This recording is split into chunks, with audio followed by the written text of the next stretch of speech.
Pinunahan ng ilang lider sa Kamara ang mga anilay butas sa mga pahayag ng dati nilang kasamahang si Saldico kaugnay sa flood control projects at budget insertions.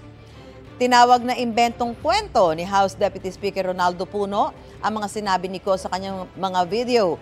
Buo raw ang suporta ng House Majority kay Pangulong Bongbong Marcos. Sabi naman ni House Deputy Speaker Ferdinand Hernandez, maraming hindi tugma sa mga salaysay ni Ko. Tulad na lang anya ng mga maletang i-deliver umano sa Pangulo at kay dating House Speaker Martin Romualdez pero hindi ipinakita ang laman. Pati ang petsa ng delivery na hindi naman tugma sa sinabi ni Ko kung kailan ipinasingit umano ng Pangulo ang 100 billion pesos sa budget. Panawagan naman ni House Deputy Majority Leader Zia Adyong kay Ko bumalik na sa Pilipinas at magsumite ng sinumpaang salaysay kung gusto raw talaga ni Ko na lumabas ang katotohanan.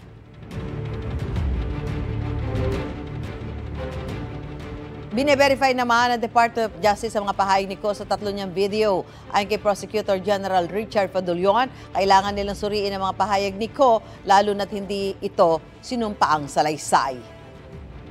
Gusto mo bang mauna sa mga balita? Mag-subscribe na sa GMA Integrated News sa YouTube at tumutok sa unang balita.